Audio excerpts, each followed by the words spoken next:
Today on the grid, you're not going to believe this because I don't believe it. John Dukes is here. What the heck? What? It's going to be an amazing day, and sitting in the wings, ready as Vice President of John Dukes, Rick Salmon is there. If John Dukes is unable to fulfill his obligations as guest on the show, Rick Salmon will gladly take over and hog all the limelight right out of John Dukes' life.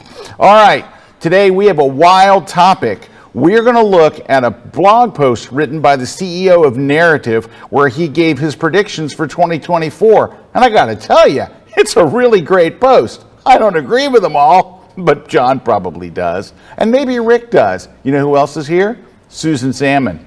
It's a salmon fiesta. It's Salmon Palooza. And when does all this mirth and merriment start? It starts soon, but first don't forget, you know who else is here? The real Rocket Man, the can of ham, Mr. Kuna's here, Christina's here, Erik's here, Jason's here, all the crew's here. The jib work will be a little sketchy today because Juan's out, but that's okay. Erik will do it, and he's way better than Dobson. So stick around to see how this all plays out in just 24.2 seconds. Let's go! Longest intro ever. The grid is brought to you by Platypod, the tripod alternative that is changing the world. Everybody has a Platypod. You should too. Go to platypod.com. And look at that jib. Hey, look at that smooth movement on the jib. You know Dobson's not here today. I played Call of Duty with Dobson last night, though, so it's okay. Welcome, everybody. Welcome to the grid. We are live. It must be Wednesday around 1 o'clock-ish. And ladies and gentlemen, I'm so excited to introduce John Dukes, one of the greatest living humans. He's a photographer. He's a love machine. He's all things to all people. He's ambidextrous. He's multi-breasted. He is the human Trader Hitch. All of this is happening today as John Dukes is here. Welcome, John. Thank you very much. That's because I don't have all that stuff that rhymes with Rocket Man, right? I know. That's the whole thing. Now, John does have a little strike against him here. If we go up to the 3-up shot, you look at that. Like he's breaking the laptop. Oh, what is with the HP? I know. HP. Is it a copier? What is that? It's an HP. It's a copier, isn't it? Yeah, sorry. Can we Photoshop the HP out and put a little apple? Oh, absolutely. We'll do that in post. Absolutely. Yeah, right. Well, John, we're glad to have you here. I'm glad to be here. Thank you for having me. And you're here on a good day because I'm telling you, today's topic is wild. I just saw this last night. This is not what we had planned for today. And John just found out about it. Not what we had planned. But we'll be able to talk about this one. Yeah. Yes. I saw this last night, as I was just perusing the web, doing your late night stuff. And I sent it to Kuna and I go, we got to talk about this. So the CEO of Narrative, which is a web, we talked about Narrative before here on the grid. So they have a site that uses AI to do culling, to help you find your best images. And like if you're shooting weddings and high volume stuff, it kind of helps you out. And so anyway, he wrote this post and it's really intriguing. And we're going to kind of go through it and see what we agree with. Now, I agree. I disagree. Mr. Kuna disagrees more than I agree. Yeah, but it's still, whether you agree with it or not, it's just they're just predictions. But I think some of the things he's saying are really that are on the money, and if some of them, if they're on the money, is not good. Not because of him, but some of the things he's pointing out are like, true. This kind of stinks. Crud. Oh, crud. But anyway, it could be really, really interesting. So, with all that said, we have just a couple of quick news things. Let's see, what do we got coming up? iPhone conference. Woo! Coming up next week? Yes, next week. Next week? It is next week. It's next week. I lose track, but it's next week. Definitely coming next week. Yeah, and if you would like to join us, we would love to have you. Tons of people already coming, but we'd love to have you join us too. Oh yeah, we're gonna have a killer turnout for this. And look, 1, 2, 3, 4 of the instructors from there are actually in this building right now, which is just crazy. But anyway, that's coming up. Oh, look at that! There's 2 of them. Hey, Rick and Susan. All right. They've got their phones. I like the way Rick has his phone backwards. He's doing selfies. Classic Rick, always taking a picture of himself. Yeah. 90% of what Rick shoots are selfies. It's unbelievable. The And they're guy's all at phone. Yeah, they're all at Woodstock. All at Woodstock. So I don't know. A little known fact about Rick: he was actually at Woodstock, which can only mean one thing. Rick is 116 years old. It's true. It's true, right? It's But true. he looks 25. I know. I hate that about Rick. Rick always looks like a cool hippie. He'll always, no matter how old Rick gets, he's going to look like he's still at Woodstock. And Yep. I am. it's just in your mind for certain, certainly. But I don't know. Rick's doing something. He's doing something to take care of himself. I'll tell you what, I think I was at Woodstock. Were you? Yeah. In spirit. In Yeah, spirit, right, in yeah. All right. What else we got going on? I'm getting ready to go to the photography show next month in the UK. They just added another thing to my plate. I'm speaking more times at that show than you can shake a stick at. They just added an AI panel, so now I'm speaking on the panel on the future of AI and is it going to kill us and are robots going to take over the world? That's coming up. That'll be fun. I'm getting to shoot a rugby game the night before, right? A real rugby game with Claire and in the UK. I'm very excited about that. What else do we got? Oh, also, Erik and I are doing a workshop in Santorini, Greece. We have 2 spots left. If you want to take one of those 2 spots, go to ScottKelbyWorkshops.com. Workshops, not workshops. Go right there. And this is coming up in April. We only have 2 spots left. It is going to be a blast. If you've never been to the island of Santorini, it's fabulous. The food is what? It's just great. And we're going to be, of course, doing shooting a lot together, doing a lot of post-processing and learning and laughing and a lot of fun. And there's already a bunch of cool people signed up. You could add to that list and be one of the last 2 cool people to come. So if you'd like to join Erik and I this April in the beautiful Greek island of Santorini. It is a place, it's weird about Santorini. It's like they knew photographers would be coming. So they put like look at this. This is just out as you're walking around. They It's put like they stuff, position stuff. right? They were just like, they're like, I bet John Dukes will come here. We better put some stuff out so when he gets here, he's not just like, hey. But the whole place is like got whitewashed white walls, these blue roofs and stuff. It's it's amazing, and there's just colorful doors and shutters and windows, and it's amazing. It's going to be great, and it's of course it's sitting on top of the Aegean Sea. Yep. It's beautiful. Can't go wrong. Can't go wrong. And the food. And you know what? We're all going to gain 5 pounds And that the food. week. So, It's always the food. right? It's the food. Yeah, I don't know if they have chicken sandwiches though. Oh, they do have chicken sandwiches. Oh, they got chicken stuff. Well, they don't have chicken sandwiches. Not they like- don't have fried chicken They don't have the sandwiches. American But can I tell you chicken something? sandwiches. Seriously, John, some of the best French fries I've ever had on Santorini. Wow. I don't know, because I guess they cook their fries in olive oil or something. I don't know how they're doing it, and they're so yellow. I They're wouldn't the- think that Santorini would be known for French fries. Well, I don't know if they're known for them, but Now, I'm telling you. are they They're like French fries. Grease fries? All right, not French hold on. fries? I'm going to show you a picture from Santorini. All right, just give me a second. All right, here. while he's getting that, Do that. we got prizes to give away. Do that 'cause thing. We love to give prizes away on the grid. So what do we have today? We've got a Platypod disc.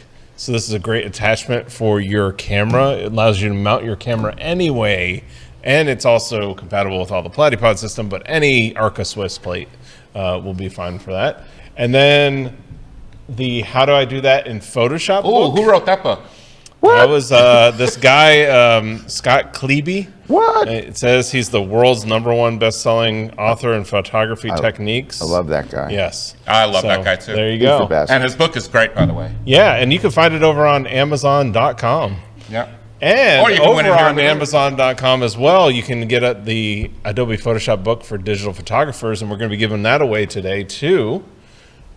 And because we love to give away more things, we're giving away Apparently. the On One No Noise 2023, which is a great plugin for removing noise and adding sharpening to your images. You can use it in Lightroom and Photoshop or as a standalone product.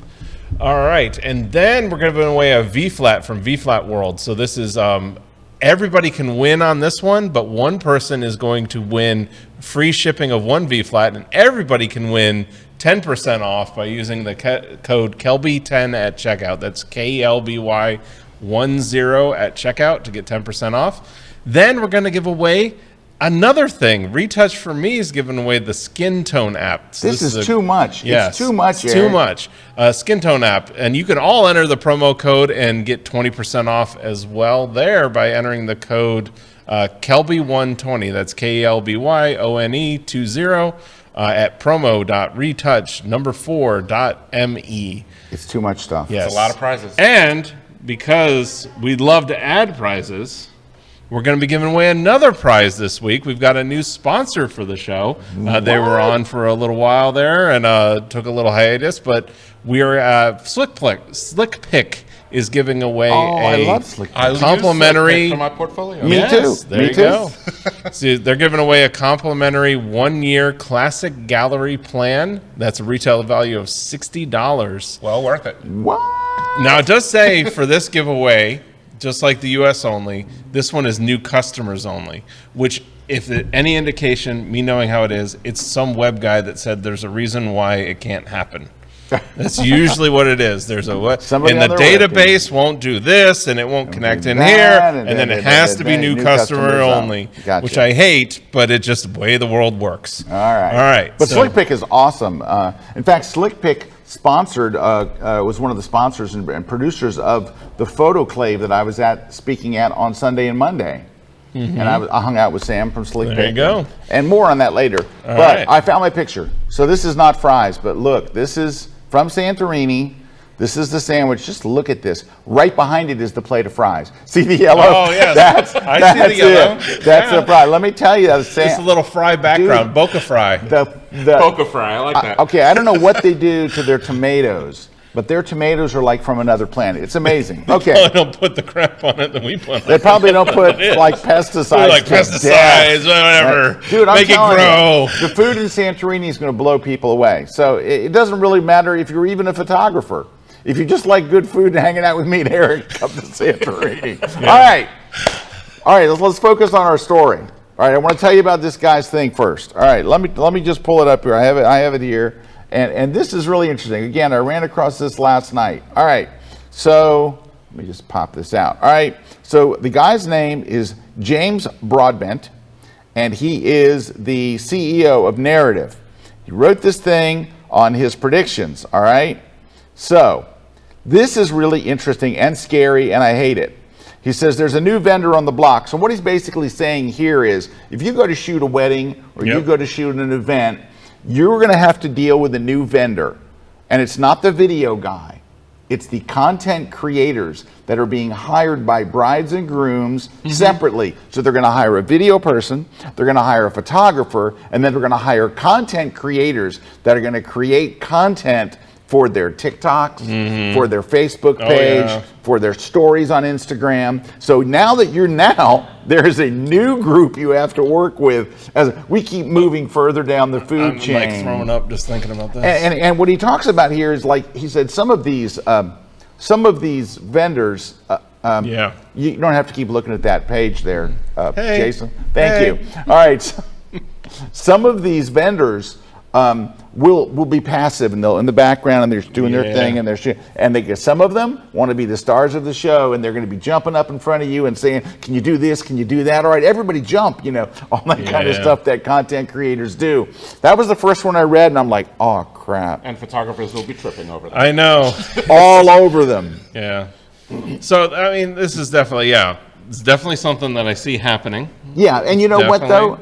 I get it, because you have to do what the customer wants. Yeah. Right? And the customer today, the young brides and grooms, obviously they're as concerned about the TikTok of and the stories of and I don't mean story of like love story, I mean the Facebook story and the Instagram stories, the little live short videos. They're as concerned about that as they are getting a traditional wedding book. Well, so right? with this, I think what's interesting about it, and he kind of puts that at the end of this prediction, is I think this is going to be like an evolution that we as photographers, we as videographers kind of have to go ourselves down this path, right? Where we got to start incorporating using phones, using devices, recording, that it might be something like, I understand And I totally get it because it makes me kind of want to, It makes me kind of want to. it's just cringy. But, I mean, like you said, that's where customers are going and that's what they want. And then you have to decide as the vendor, do I even want to do that? Right. Do I even want to put up with that? But, I mean, Well, I think we're in an ever-evolving industry. The photography industry from the days of film. I remember when Photoshop came along, everybody was like, "Oh, we can't do this." It's ever-evolving. Everything's changing. And, He's right. And we have to adapt to these changes. We have to, learn these things. If we want to be successful, we want to continue doing what we love. We have to make sure that we adapt to these. John, AI is another one. I agree with everything you said. I just hate it. No, we don't have to like it. We just have to do it. I agree. Because that's where, I do think that, like what you just said, we have to adapt to, AI is the next one, and that's the other evolution. But it's interesting because as a photographer, and as we are content creators, it's just that's a different name for it, right? I get what they're saying there. As a photographer, as a videographer, there are certain principles, though, defining principles that will never change, right?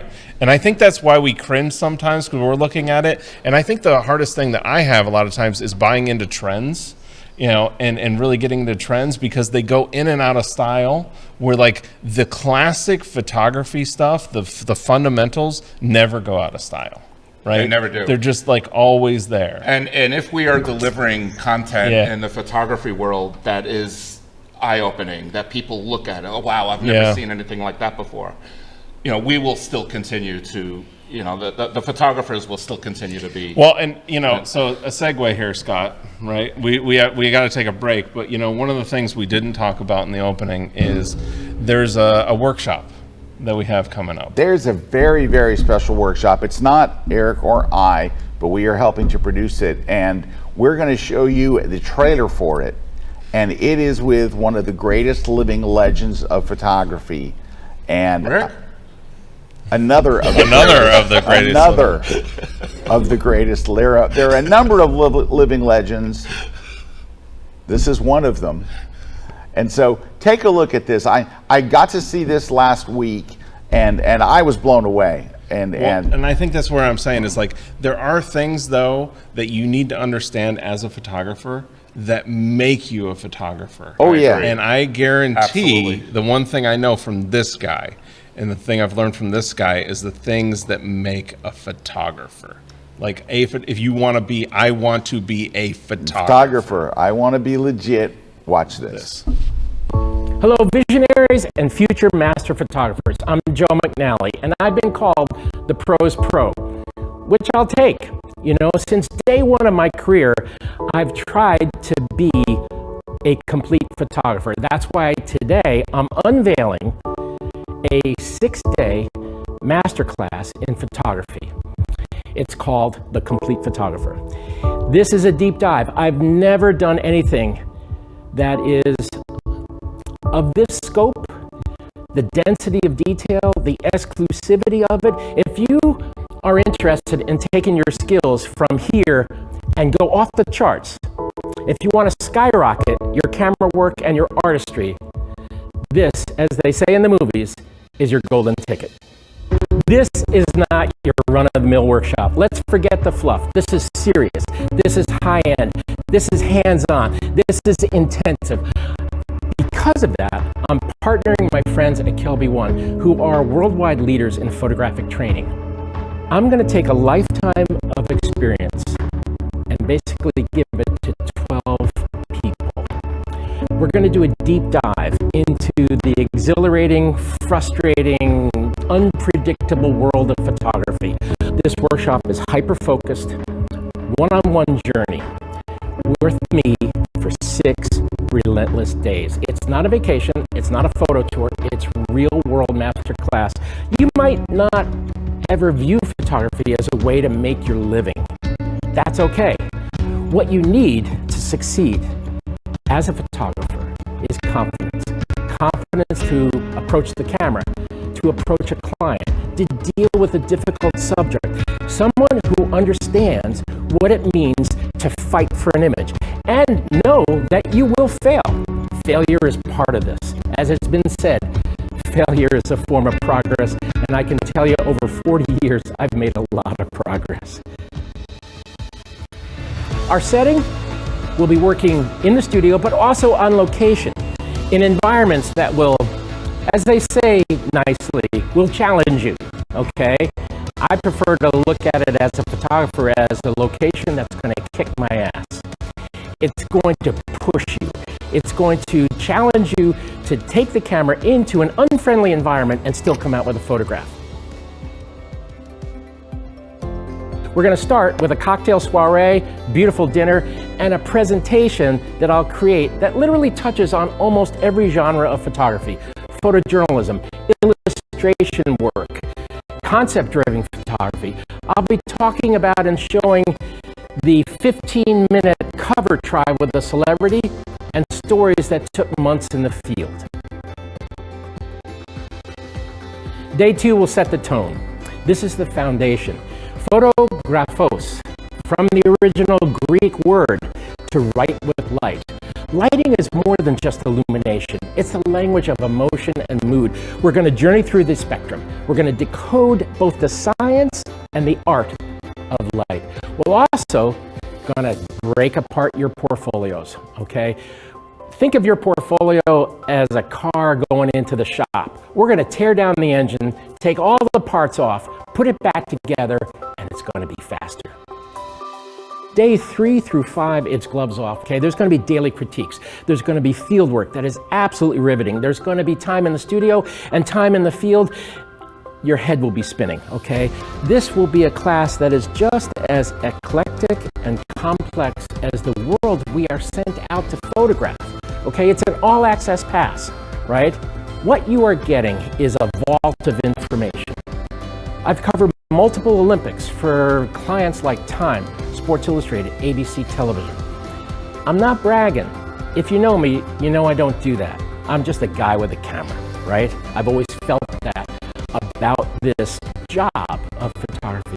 This is hard work, and I continue to push ahead as hard as I possibly can to keep getting better at this. Now I'm going to give you the key to that confidence. Day 6 is Revelation Day. Call it Independence Day. I've seen too many movies, okay? You'll have had an experience by that time where boundaries have been shattered, okay? And you'll celebrate the leaps in your craft. I mean, again, it's not just from here to there. It's off the charts. You will have developed not only a portfolio of pictures, but an arsenal of skills and the audacity to use them.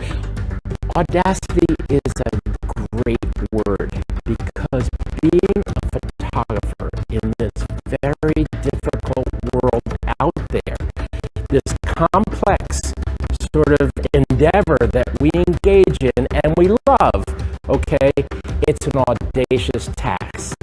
What you're asking people for is to spend time with your view of the world, and the only way you can do that is to make your pictures just go straight to somebody's heart. During the week, I'll be accessible all week, basically, for consultations, okay? Even passing breaks might turn into a tiny piece of wisdom that unlocks something inside of you. I can't tell you how many people have taken a class with me, and one thing, they come back and say, you know, this day, this week, whatever it is, was worth it for that one thing. And this is going to be the entire week of those one things.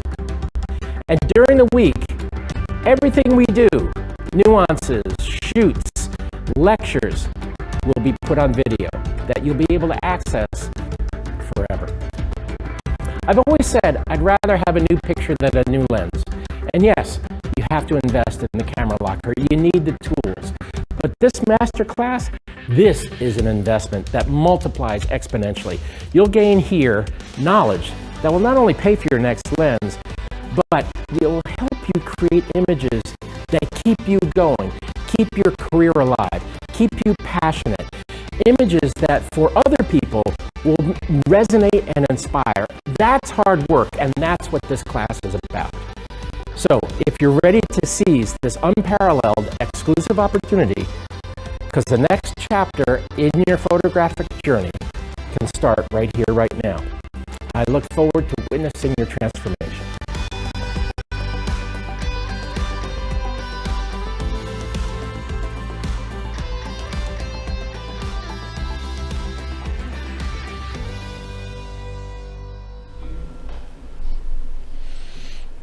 Oh, wow. Oh, wow. Amazing. All right, I mean, that's wow. All right, we just got some comments. Yeah, coming in like here. Jill saying, Joe is amazing. I attended an in-person lighting class of his 10 years ago and learned so much. Fernando, Chiquinando. saying this is going to be an awesome workshop. Wish I could make it.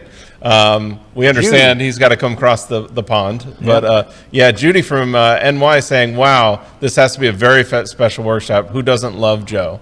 And it is true. Like we were talking about on the break, he sees stuff so differently. In fact, John, you were talking about, you went on a workshop. I did. I went on a workshop with Joe McNally, with other KelbyOne members, but Chiquinando was there with me, and he's just amazing. He sees light in a way that is just off the charts. And most importantly, he sees light the way the camera sees light. And the good thing when you attend one of his workshops, he teaches you how to do that. He teaches you how to see light in a different way, which makes the picture so much more powerful and so much more dramatic, romantic, and really emotional. If you look at Joe's work, it's really, really emotional. It's really incredible stuff. It is. You know what's interesting, John, is, because your primary genre that I would say is like landscape and travel, right? That's correct. But that's not Joe's, right? No. But it doesn't matter. Yep. It's the principles apply, and that's what I love. Absolutely. Is that the principles apply to everybody's work. Absolutely. No matter what genre of photography you shoot, Joe McNally has something for you. And I want to go back to something crazy. you said, John. Sure. It's great that you got to be with Joe, but Chiquinando? Chiquinando is... Dude, Chiquinando. When I first started to meet Fernando at that workshop, that was the first time I met him, and we have a little group called the City Clickers, and we travel around to different cities. We did 2 trips in New York City already where we did a whole lot of photography together, and now in June we're all going to Lisbon, to Portugal. Oh, cool. And Chiquinando's going to be our Chiquinando. greatest photo guide in the city, and some of the other there City is no Clickers better. have been There is no better. Now, there may be a point in which he wants you to try Portuguese stew. I heard about the Portuguese stew. Do not do it. Don't fall for It it. is like looking into the bowels of hell in a bowl. Do not. Don't let him do that. He tricked us into it, and Never again. I lost 3 inches in height just from that one meal. All right. You did that on the grid one time where your seat sunk down. That was from that Portuguese stew. I don't know what the hell is going on. Okay, let's roll on with what we've got here. But anyway, All right, this one's interesting, and I think we're going to have some input from Rick on this one. Hey, where can they go sign up for Joe's workshop? They go to KelbyOne.com/workshops. There we go. KelbyOne.com/. There it is, right there. All right. Yep. Okay, and it's for a very, very limited number of people. Grab one of the last seats and be there. It's you'll never experience it. I mean, when do you get a chance to do something like that? It's crazy. Once in a lifetime. Once in a lifetime. All right, we're moving on to the article from Narrative, and number 2 is and he's right. AI is here to stay. Get it or get lost. So basically, what he's saying is AI is never going to predict. Going to replace a photographer, but it will revolutionize the creative process, and I think it is already. I think it's already doing that, and we're all using it. We've all been using it for a while. Yeah. Anytime you hit select subject in Photoshop or Lightroom, select sky, you use any of the masking tools, you use the object select tool. There's all these things that we take for granted that we just choose and boom, boom, boom. And that's all AI powered. Essentially, AI is just giving us an opportunity to do things that we've always done, but just do them faster. And do that. And who doesn't want to get their work done faster? Especially if you're in photography as a business, you want to get your work out to your clients faster. And AI gives us the ability to do that. I don't think people are worried about that aspect of it. But what happens is they go online and they see TikTok videos of people just creating stuff from scratch, right? And there's nothing wrong with that. That's art. We've all done that, right? I mean, that's from when we were little kids drawing. Here's the sun. It's yellow and clouds. There's nothing wrong with that. That's art. but I think photographers feel threatened when they see, oh, add a pond here comes stuff, and there's nothing wrong with that. I mean, that stuff is fun, and there's no reason we shouldn't be able to do that. But I think that photographers feel like, oh, well, you have an advantage over me because I didn't have. I won't add stuff to my thing, and you will, and so you're cheating, and it's just like anytime you hear somebody that goes, "Oh, I don't use Photoshop." It's like sky replacement, right? Yeah. Like sky Well, replacement. isn't technology like pretty much most of the time always giving us an advantage? I mean, the CD was an advantage over the cassette and the 8-track tape. Oh, yeah. Now we got streaming music, which is an advantage over the CD.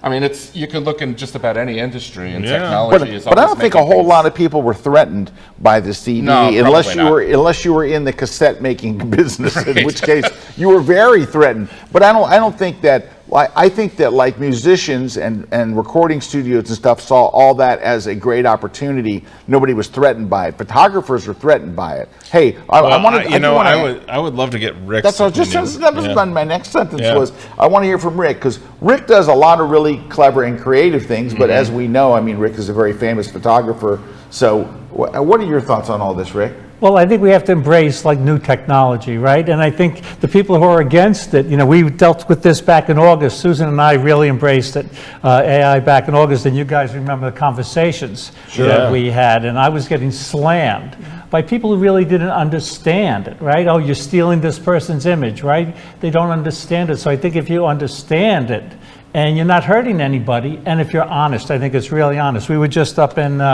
over in Delray Beach at a place called Wakotahachie, and I was photographing these beautiful pink flamingos, and I put 5 of them in one frame, right? So I'm creating art, like you said, and if we're not hurting anybody, if we're being honest, and I think I've never had more fun. Well, I always have fun. I had fun in Woodstock. I think. I really think. I seem to remember it might have been fun. Yeah, but I think we really just have to understand it and embrace it and be honest. Absolutely. Right. But that's the thing, Rick. You always say, I generated this was done. Right. I don't think there's anything wrong with doing any of that as long as you disclose it. Right. And look, there were people that have been caught winning major competitions before AI existed. That set up the shot, added things that weren't there, took things out, added things in Photoshop, did all kinds of stuff. They put a big sun behind everything and there was no sun. They've done all kinds of things that they've been caught with before AI. Right. AI makes it easier,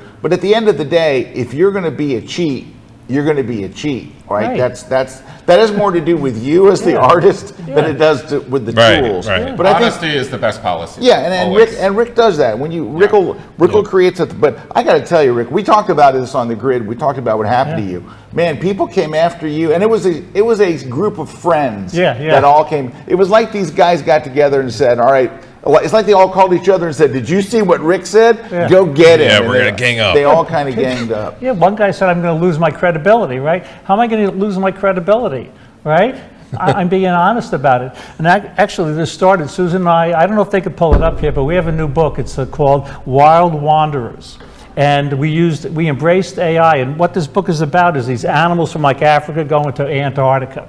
And it's on Amazon. There it is, Wild Wanderers. Yeah, I've seen this. Yeah. And it has AI on the book cover, right? So we're honest about this. So I think if we're honest, right, Susan? Yes. And there's like new competitions, photo competition, where they're saying, hey, if you used AI, just say what you did. Just tell us. And just tell us what you did. Right. And then we'll judge it based on that. Like, because I could see when you look at a photo and someone says, I added this, and you go, well, that was very clever. You know what I mean? Like, there's a creativity to what you choose to add and not add, and and there's a whole line of creativity that's based on what you decide to do or not to do based on AI. I also want to give our friend Jack Resnicki a shout out here, because while we were working on this book, I was talking to him a lot about the legal side of this and the copyright. Jack's amazing. Copyright Jack. Oh yeah. Oh, he is fantastic. He's a super great photographer and a great guy too. Just but he understands AI. He follows all this stuff, and again, we just have to embrace it, and we did. And thank you guys again for when I'm calling you guys. Oh, all these guys are against me. No, they're not. They're just against change. And it goes back to what we were talking about earlier. We have to be adaptable to that stuff. We can't just throw up the wall. And can I just put a quick plug into? Rick knows this already. I am a big fan of his books. I read every one of them. And Rick's not paying me to say this, but maybe he should. Maybe he should. I think he should. But Tracy and I, we did a trip down the Oregon coast one time, and we took Rick's book along with us. It was like he was along on the journey with us. We were just reading all the different things. I just love his books so much. And I highly recommend them. I just wanted to give that little plug in for that. Well, John, Rick said he has a small bag he wants to give you before you leave. Okay, I'm looking forward to seeing what's in that bag. And he says it's really going to mellow you out. All right. Oh, this one hurts. This next one hurts. All right, the last one, the last line of this is AI is going to elevate the baseline of what is good. Photographers will lean into AI more in more varied ways to elevate their work to the next level. Successful photographers will upskill with AI to push ahead, while those who don't will use it to produce work that lags behind. Youch! I'm 100% in agreement with that. Okay, the return of the naughties. This is the one. Ooh. Oh, the naughties. All right, this one is going to surprise you, and this is one of the ones. This is when I picked up the email to send to Kuna, because he goes, all right, so fashion and photography are best friends, but what he's saying is that the trends from the early 2000s are coming back in 24, and this is the way fashion is. Guys, you know how fashion is. It regurgitates itself, right? Yes. And you'll see there are fashions that people are wearing, the new trend, all right? So think bright flash, grainy texture, point and shoot style, and he says we're already seeing people using handy cams for that old school look. Did you see, I saw a stat recently that one of the hottest selling things are old used point and shoots. Yeah. That those have become hot. Yeah, they want the look. They want that grainy, noisy, funky, weird look. And he says you're going to see these pre-digital age return. The Dutch angle. So what Dutching is, and that's kind of a Hollywood or old photography term, is where you literally shoot crooked. You take the shot and you're intentionally turning your camera. Like very intentional. Very intentional. And that was really big in wedding photography. Now it's kind of dated now, but apparently it's not. Coming back. It's coming back. It so that's died. the Dutch angle. The other is Food ready. photography too. This one. Oh, food photography. Yeah. Oh yeah, that's still big in food photography. All right. This one has got to This die. one. Ready? The second one. Selective color.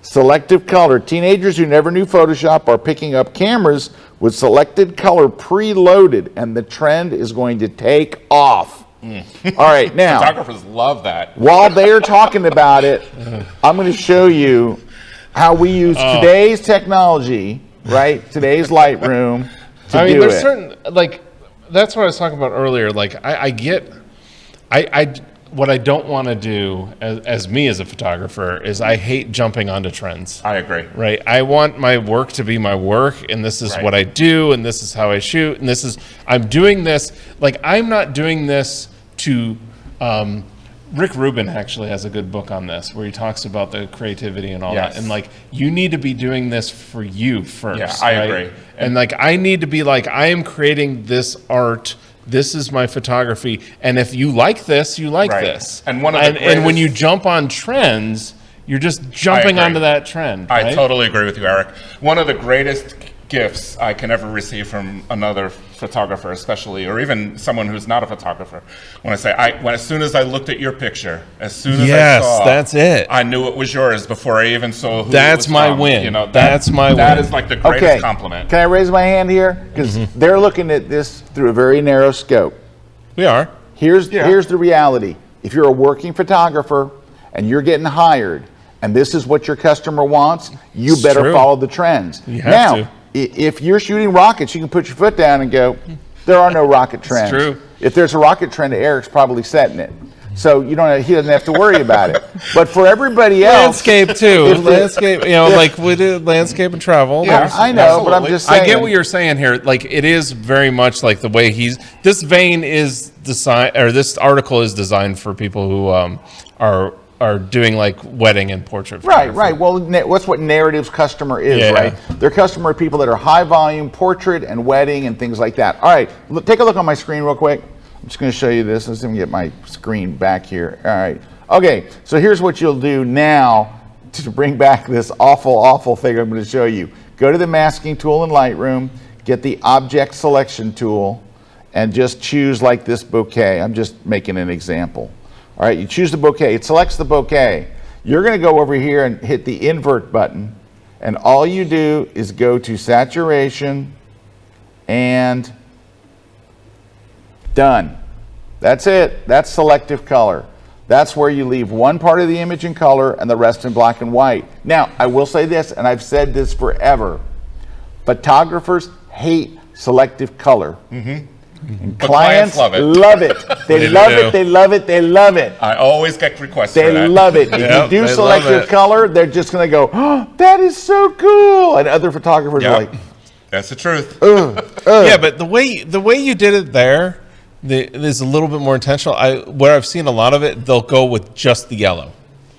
Oh yeah, like they have red sneakers, and like it's just I just happened to pick a photo that had a bunch of colorful stuff. Yeah, and I would do even more on that picture. I would make the contrast a little different with the black and white part of the image, and reduce even some of the saturation. Well, now John's taking it to a whole nother level. Yeah, well, that's just it. We're up in the game. Yeah, I just pulled up a bridal image that I had. So all right. Sorry. But it was also the sepia look. Was and the sepia look is coming back, right? Which I kind of like the sepia look. I love. I always liked. Hey, can I show how to do sepia look? Absolutely. All right, let me show you, because I have a great technique for this. Actually, I actually have a very nice technique for sepia. All right, here we go. All right, this is really easy. One of my favorite pictures of yours. Thank you. One of the hardest things that you're going to have to do is to not overdo this, is not mess with it. All right, and that is, go here to the color grading. All right, well, first make it black and white. That's step one. Just go and hit the black and white. Step two, go to color grading. Do not touch the midtones. Do not touch the highlights. Just go to the shadows and go towards a brownish, and you're done. Now, this is, you know what I realized, this is not the best photo for this. Yeah, it is. Hold on, I'll get it. It's got that blown out. Yeah, look. here, we'll do it here. Let's go to here, black and white, same bride, black and white, color grading, go to the midtones, and there's your sepia. Yep. And that's really, just to make it a little darker. All right, that's it. That's instant sepia tone. Now, this is not just a 2000s look. You're talking sepia tones going back to the 40s and stuff. Wild West. The Wild Wild West. All right, I want to hear Rick weigh in on all this. Rick, Dutch angle, what are your thoughts? You mean going like this? Yeah. I had a friend, Dr. Dick Zakia. He was an RIT professor, and he had a great tip. It said, use your camera like a spaceship. In other words, move it up. I guess it would be updated now, use your camera like a drone, but move it up, move it down, tilt it to the left, and tilt to the right. So tilting it, this is great for fashion and beauty and rock stars, but not so much for landscapes. No, not good for landscapes. Yeah. Well, again, remember, their audience is portrait and land. The Dutch angle is really all right, cool what are your thoughts on selective color?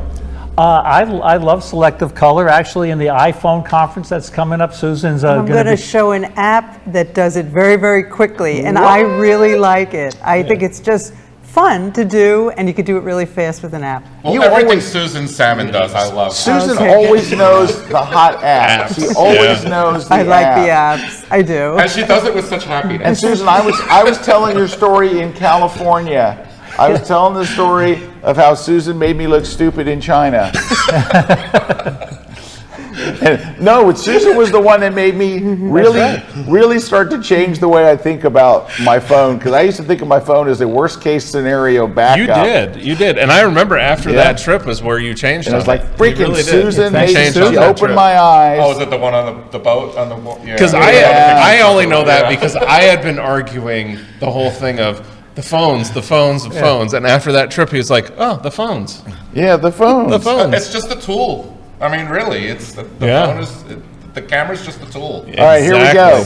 Number 4 on the same article. Blur is big. 24 will bring on more blur. The blur emphasizes movement. I think he's talking about slow shutter speed is what he's really talking about. He says, when it's well done, it's a method of storytelling that resonates with the audience. Agreed. Think longer sessions that'll be mostly blurred photos done in a more thoughtful way than we're used to. Blur will break into areas that hasn't been popular previously, like video. Along with blur, we'll see more lens flare for that nostalgic analog look. I think that's what a lot of this is. Yes. Coming back to the film analog, Yeah, we're going old school. We're going old school with it. And I think some of that will be like intentional. I think that's more talking like intentional camera movement where you're showing motion. Yeah, you're blurring, and that is a big thing in portraits now. To have like a little blur. And it looks weird to me as a landscape photographer because I'm like, why isn't it sharp? Right. I get it. Well, I sometimes do it in cityscape photographies where I have trains that I'm moving in the scene and I want to show motion in the train. Yeah.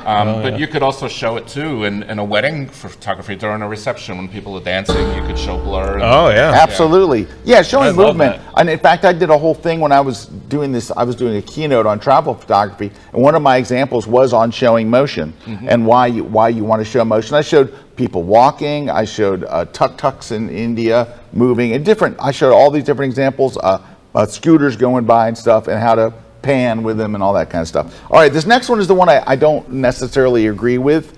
I think it's further down the road than he is saying.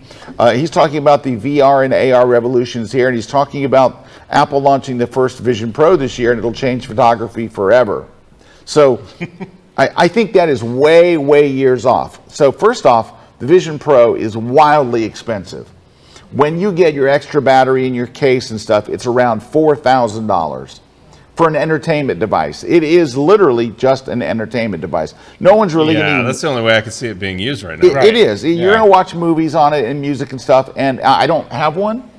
And my friend Terry White does. Terry has two of them. He has one and Terry one for has his wife. everything electronic. Terry has everything. He's Terry White Tech Blog. And Terry tells me about it every day, and he sends me videos, and he does demos for me. And I think it is a truly amazing piece of technology that is not going to change photography for a long, long time.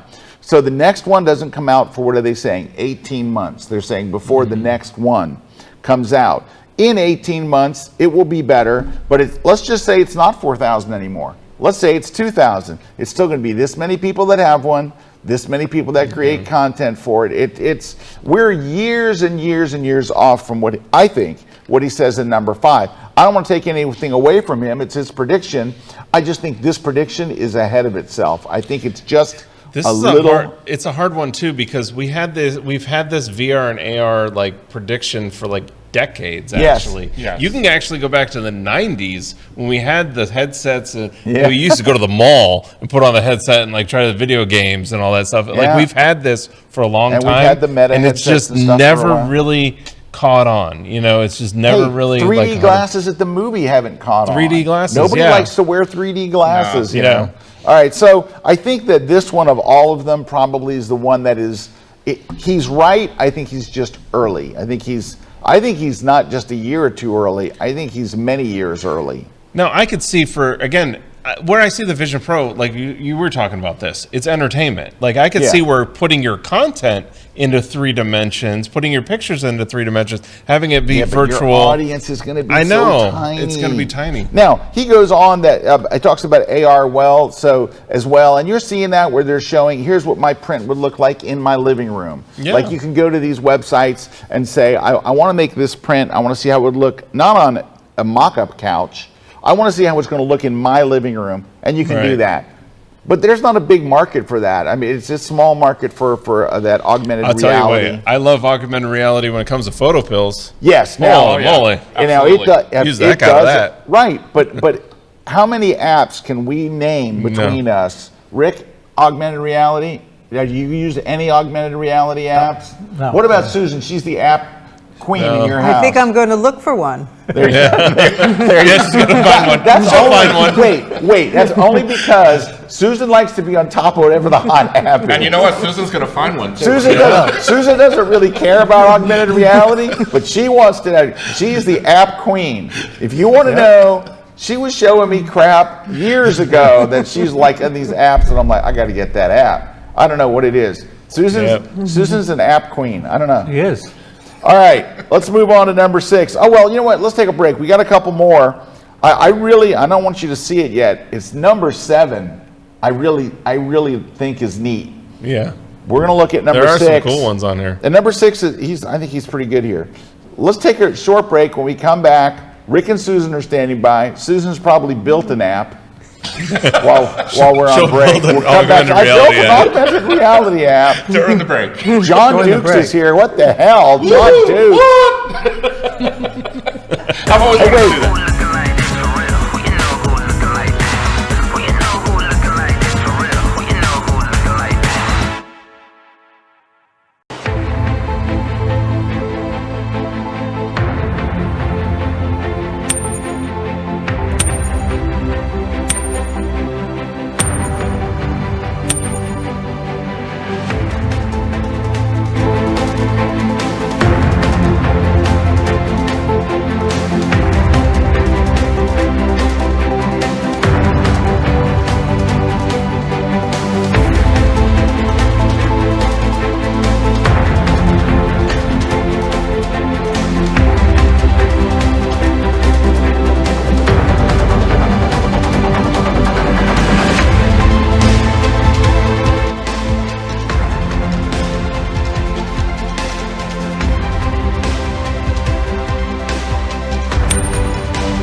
This segment of The Grid is brought to you by Platypod, the world's most compact tripod base. Look at that jib. Look at that jib work. Smooth, smooth and creamy. Welcome back, everybody. John Dukes is here. Rick and Susan Salmon. The Salmons are here.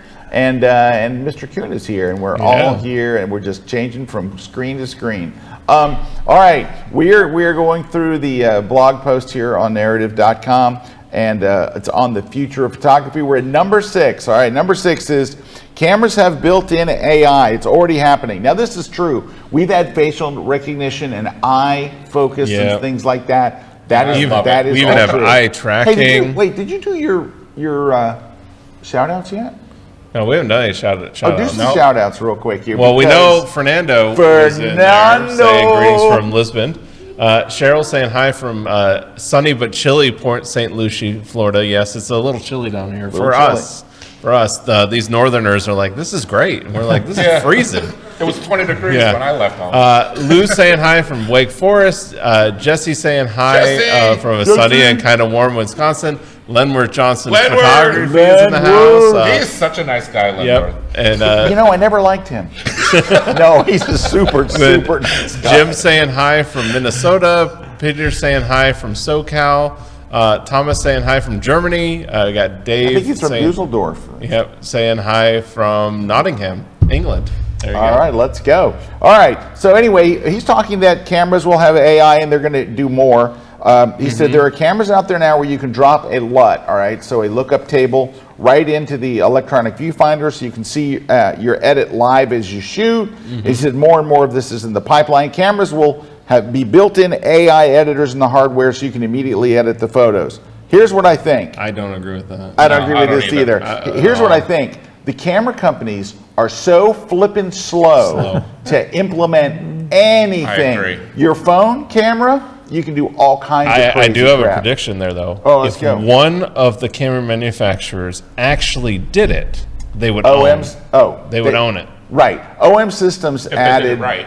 I think OM did it right, yeah. OM Systems, the first one, they added a graduated neutral density filter inside the camera. Now, this is weird. This show was shot on Canon cameras, right? We have cinema cameras and we have regular Canon, nice cameras. They have built-in ND filters for video. Yep. They can turn them on. I just need a darker pop, video, pop, just pop. pop a little button and they pop them in. Where's ours for stills?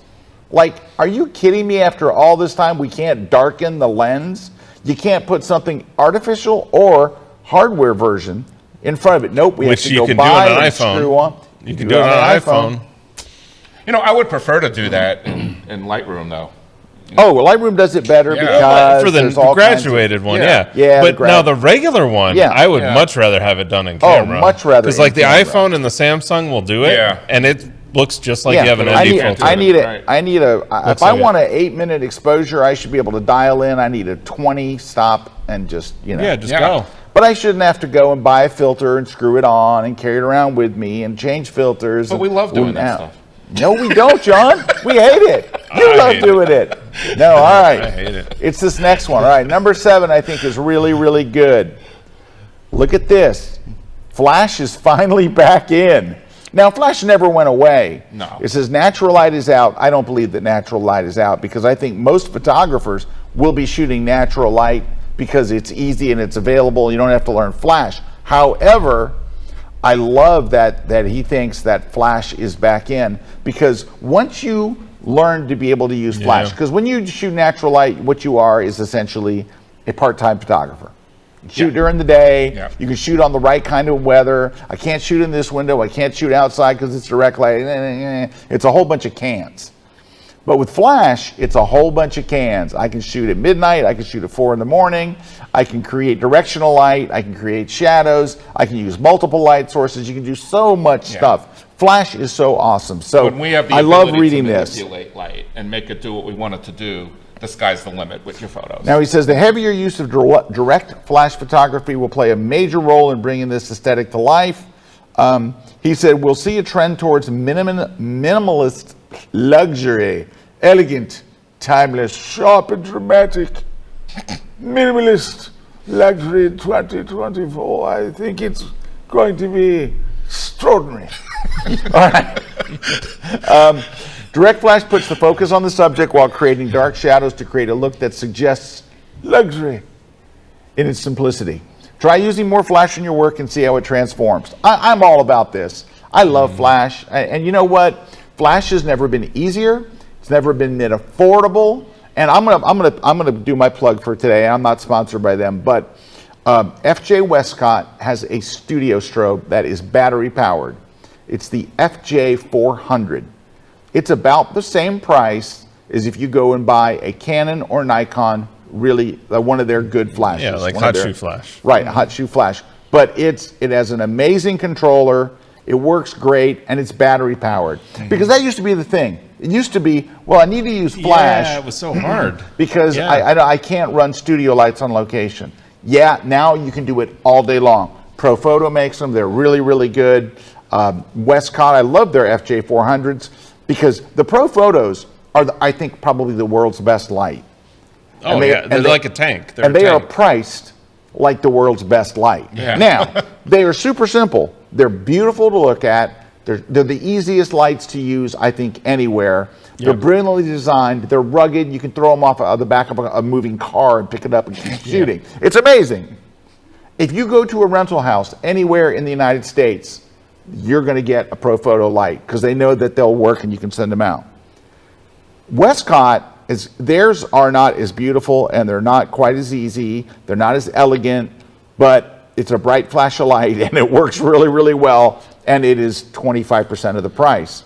So you can go either way. They're both fantastic, but now everyone's getting into the game.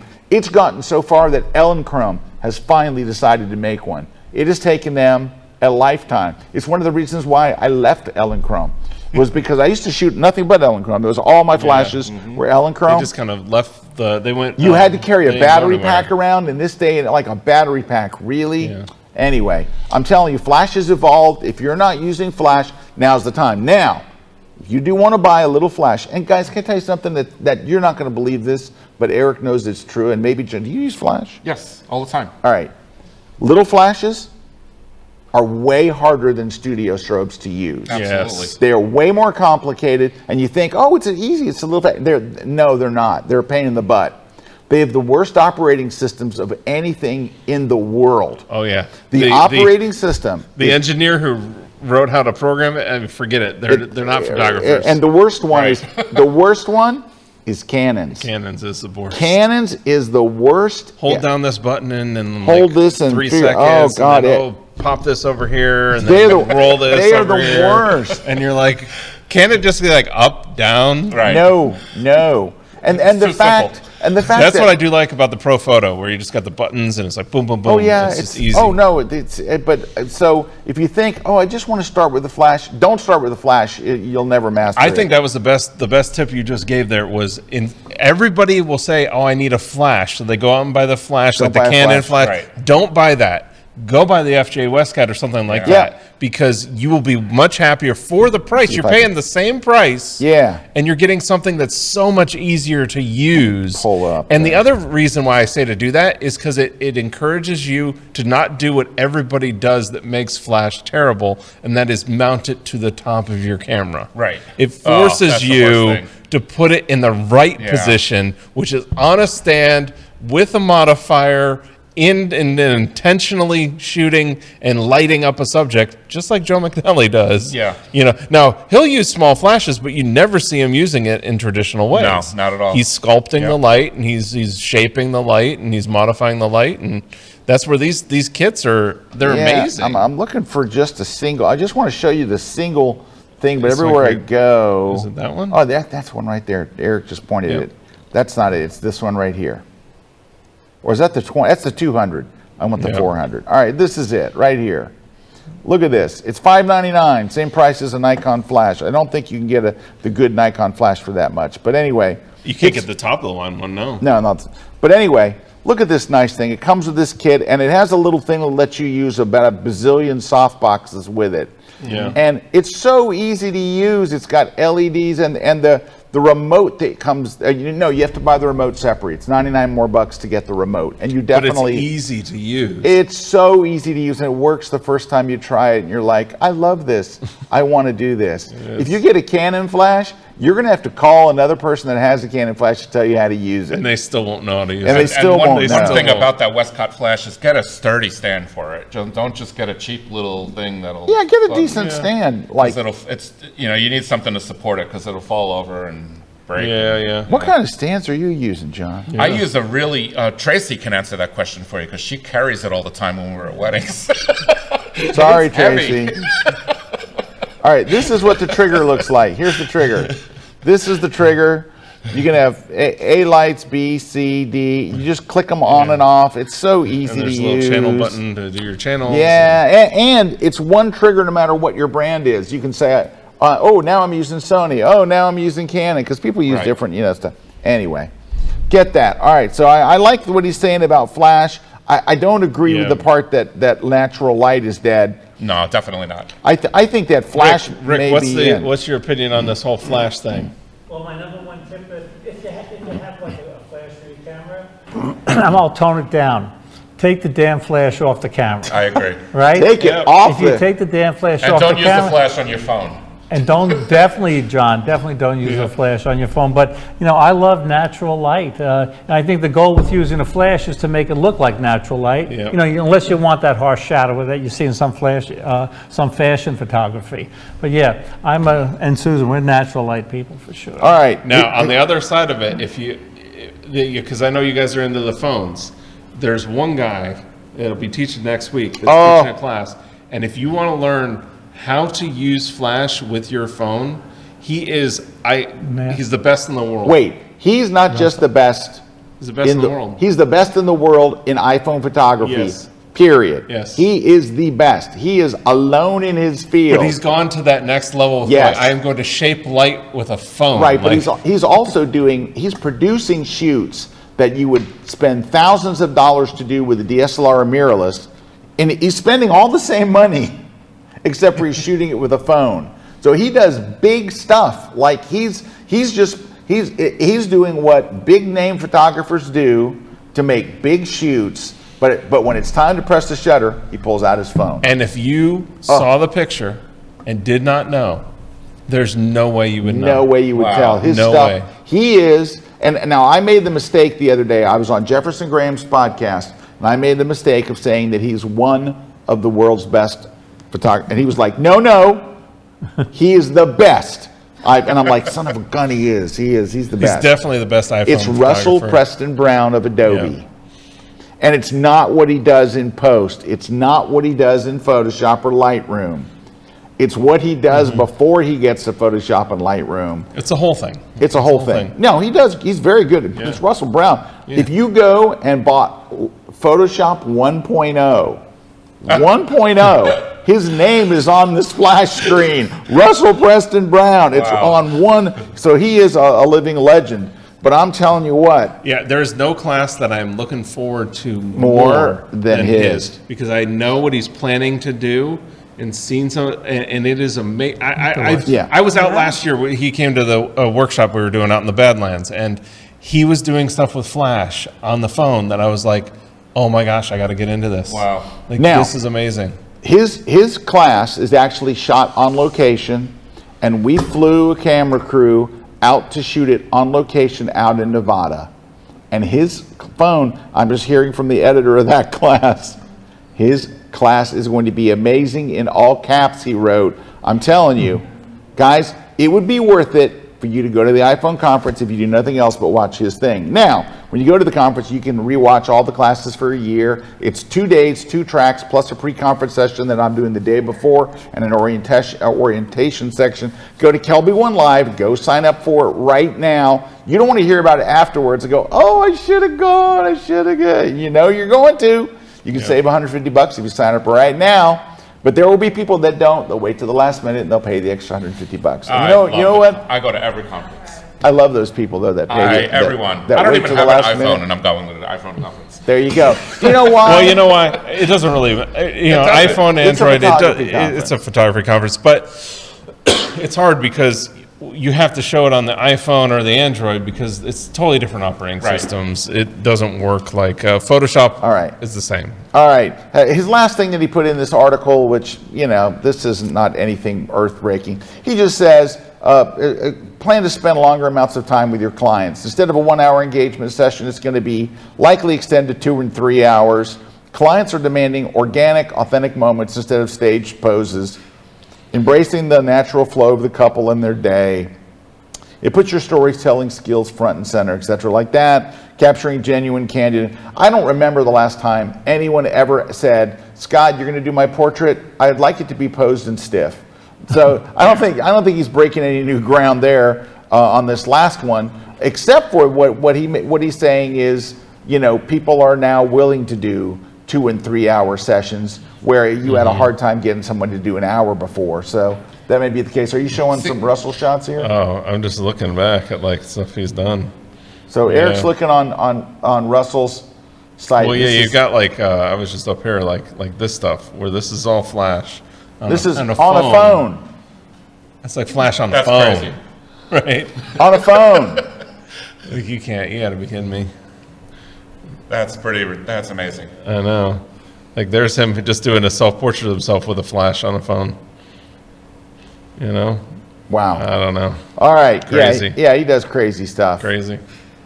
Anyway. Now, I would say with the longer sessions, and this is something that Tracy and I do, because we love, especially when we're doing weddings, we love to get to know the clients. We want to know their story. We want to know how they met, when we know more about the people that we're shooting, it makes such a difference with how the photography comes out in the end, because we can make the pictures tell a story that's about them instead of just going there and pointing and shooting. So we do spend a lot of time with our clients, and a lot of that's not on the client's dime. All right. So John, with what you're saying, now I agree, but I handle it a little differently. So if I sit down and I talk to the bride and groom and I get to know them a little bit, 9 times out of 10, I look at them and I go, look, I give this thing 6 months tops. You got to be straight with them. You got to be straight with them. Look, you're not going to make it. So let's not spend a bunch of money on the photo book. And by the time I get the photo book done, you're probably going to be separated anyway. You just got to tell them like it is. You got to be straight with them. Honesty is the best policy. Honesty is the best policy. So what you're doing is nice, but you really need to, there's one more step you're leaving out. I think you really need to. See, we do it. We don't have that result. We get them calling us back when they're doing their newborn shoot and the maternity shoot. So we've had clients where we've taken from their engagement to their wedding, and now they have 2-year-old children that we're doing their birthdays for. I think when you have that conversation with them at the front, it makes their marriage last longer. I think what it is that you have this Cupid factor that brings love to people that have a loveless, hollow, soulless marriage. And I think that you are able to bring this love, which is why we wanted you on the show today in the first place. I love people. Was to bring love. But you know what though? Photography for me is like a love affair with life. It really is. There's no great, it's more than just taking pictures. I get so much joy capturing the smile of a child, or a beautiful eagle flying over the Jenny Lake at Grand Teton National Park. Oh, and I shoot everything. Are you talking about like a bald eagle? Yeah, a bald eagle. Have you ever tasted bald eagle? It's like never. It's kind of like manatee. I've shot bald eagles before, but this is a joke. You're not supposed to eat manatees or eagles. Come on, where's our humanity? You're not supposed to? What? Is this John's? Oh, this is my website. This is my portfolio website, my wildlife photography. And I'm like Rick Salmon. I specialize in not specializing. So I just love to shoot. I think this world that we live in is such a gift. And like I said before, I'm in love with life. I think there's so much beauty all around us. And I do get on a plane sometimes and travel by train to beautiful places to capture those shots. Right. But look, this, you have to know this about John, and this will help you to put all this in context. He's hammered. He's trash. I've never seen anyone 24/7. I've never seen anyone drink more liquor in a shorter time than right before we went on I'm like, John, you're not going to be able to sit up. And he's like, no, I do this all the time. I'm a professional. So, no, I'm just totally kidding, of course. I know you are. You got beautiful work there, John. Thank you very much. And thank you for being on the show. I all right, appreciate it one so last much. thing before we go. If you are not a KelbyOne member, why in the hell not? Yeah, I agree. Today is the day. Go to KelbyOne.com and sign up. So we come out with a brand new class every Wednesday night or Thursday. It's the best. Really, it depends. But we come out there's a class with Joe McNally right there. Yeah. So we've got the best instructors in the world, a new class every single week. And we've got an incredible community. We have an online community that is the best. It really is the best. I think it is the best on the entire internet because it is the most supportive and friendly and kind. Because and look who's the guest on Community Live tomorrow night. What? Erik Kuna. What? Yeah, we're talking all about the eclipse that's coming up. We're talking. Can I just share too? I was a watcher of the grid for many years before I finally took the plunge to become a KelbyOne member. And since I have become a KelbyOne member, it's not just, I learned so much from about photography from great photographers like Rick Salmon and so many of the other great KelbyOne instructors. But at the same time, I've made so many friends in the community. We have a Thursday meeting, the Community Live meeting, hosted by Chiki Nando, and we have our City Clickers group. The people are the best. They are the best. They really, we're not the most modest, but we're definitely the best. But I just enjoy. They might be sauced up on occasion. Who knows? Yeah, it's just such a great. And you're not paying me to say all this stuff about the KelbyOne, but I think we should be. I love this family. I love what I learn about photography. I love giving back to the community and sharing what I've learned from other people in photography. It's just a great place, and I'm so happy I joined, and I will always be a member. Well, that's very glad to hear, because I've got one kid that's not quite in college yet, so I appreciate that you'll always be a member, because 4 years of college is very expensive. Anyway, I invite you guys to come and join us. There's so much to learn. Now, there is a new class every week, but we have just over 1,000 courses. So if you think, I want to learn blank, we have probably 10 courses on it. And why it's interesting, because there's all kinds of different viewpoints, all kinds of different things. Like Joe McNally shoots portraits differently than the next person or the next person. And they all have different insights, and you can learn so much from them. And look, take a look at this. Just look at this. All these different classes. Now these are on flash and lighting? Look at this.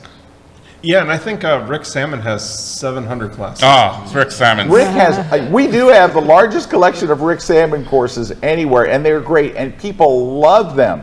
They love Rick's courses. My very first class I watched on KelbyOne was a Rick Salmon class, and I was hooked ever since. I was going to say, I can't believe you didn't ask for a refund. Whoa, what? That's crazy. Who would say that? That's nuts. All right. Okay. We're going to wrap things up. I hope you'll join us. Go to KelbyOne.com. We would love to have you. You've seen trailers for some of our classes today, and we'd love to have you come and join it. It's going to be awesome. Yeah. All right. Now, John, where can people go learn more about you? Okay, I have 2 Instagram accounts. I have one for portraits. It's at John Dukes Photography, and I also have another one at John Dukes Fine Art. My websites that I think, Jason, there's my fine art one, where you could follow me on Instagram. I'd love to hear from some of you. I'd love to hear some of your feedback, see some of your photos. I'll follow you back. Also, my website for portraits is just johndukesphotography.com. And my website for my landscape and wildlife, and I do a lot of it. I just love photography, and I love people, and I love life. So johndukesfineart.com is my and don't go to John Dukes Nude Selfies. No, don't go there. Don't go there. You will not want to follow any of my other pages. I spent a lot of time there, but it's not for everybody. But it is, it's shockingly tasteful. Shockingly, I mean, his poses are sublime. Thank you. All right, but also Rick Salmon. May I call you Rick? For today. All right. So Rick, where can people go learn more about you? Well, we have a ton of websites. Our favorite one right now is called the iPhone Photo Experience. So we have some Cuba pictures there, pictures from all around the world. Dude, your Morocco stuff and your Cuba stuff. Thank you. You look at them and you're like, how is he doing this with a phone? Well, I learned everything from Susan. Look at these pictures. She told me everything in China when you were there. I know, this is crazy. Cuba was amazing with the iPhone. It's because he's using the camera. See that blue car? Yep. I shot that exact same blue car. I bet you did. I do that exact same one with those wheels. That's why I know it's the same one. Actually, I used, I cloned from your shot, and I put it in. Oh, well, feel free, of course. There. And Rick, you've been to every continent in the world, right? With Susan, yes. Yes, that's amazing. Yes. That's great. I want to be Rick Salmon when I grow up. Hey, I want to ask, who doesn't? Who doesn't? Oh, hell, everybody wants. Rick, what do you think about the music scene in Cuba? The music scene, the last night, there was so much energy everywhere we went. Everywhere you go. We love the energy of that Cuba. music. You just really feel it. And the food is surprisingly great there. Yeah. The food is great. The people are, I think the Cuban people are the nicest, most welcoming of any place I've ever been. I would say. Hands down. very warm. Yeah. Very, very nice. We were very sad, seriously, all kidding aside, I was sad to leave. Yeah, Cuba's amazing. Yeah. And Americans don't think we can go there, but it's very easy to go there. Yeah. Let's see who flies there every day. American, Southwest, United. JetBlue stopped. JetBlue stopped because we had to switch our JetBlue stopped, flights. right? Yeah. But everybody else still goes there. Yeah. I flew Southwest. Yeah. And it's great. The people are gracious. It's very safe. A crime against tourists is unheard of because it's a communist country and they'll throw them away forever. So it's But look at this stuff. That was our car for a week. Great stuff. Really, really great stuff. All right, Thank you. and Susan's work is there as well? Yes. Yes. All right. All right. Awesome. Well, thank you guys for joining us today. Thank you, John. Thank you. Always a pleasure. You too. Always seeing John. You know what? Before we go, we got a slew of prizes we got to Oh, give away. crap. I've Yes. always wanted to do that. Oh, do it. All right. Absolutely. Okay. Okay. Bonnie M is winning the retouch for me. Alex Schlossberg is winning the Platypod, and Don B is winning the this guy right here, his Photoshop book for digital photographers. Jack J is winning the On1 plugin. Yeah, Keith no noise. Ibsen is winning the How Do I Do That in Photoshop book, also from this guy right here. And Vince Klein is, oh no, I'm sorry, Bidou is winning the Yeah. Slick Pick. Yep. And Vince Klein is winning the V flat. So congratulations to all the winners. I've always wanted to do that. How do they get their prize? What do They do? can email gridprize@kelbyone.com and claim it by this Friday, please. And make sure that just so that when they get the prize, they know it's you. And make sure you do it by this Friday. Yes. John, Did I do good? Like dude, a you professional. nailed it. Yay! But Yeah. I want you to take us out Okay. with a let's go. Okay. Let's go! Oh my! Thanks everybody. Thanks. Thanks to Salmon. Yeah, thanks. See you guys next week. Oh, we're moving over to the moving, shaking. Salmons. Whoa! Oh, that's Tracy. Oh, there's Stu. Whoa, Stu! Let's go!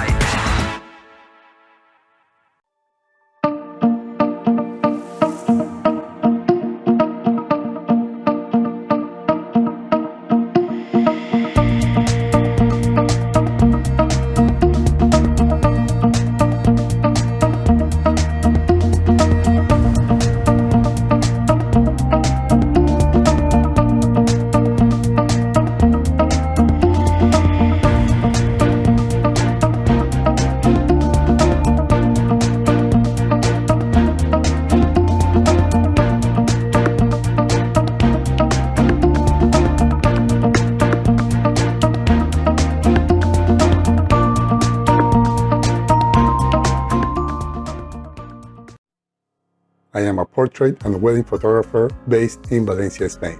I do mainly commercial and editorial photography, and I retouch up to 100 photos a month. We shoot almost every day for all kinds of clients, such as commercial, beauty, and fashion. And we retouch our work more often, like every other day.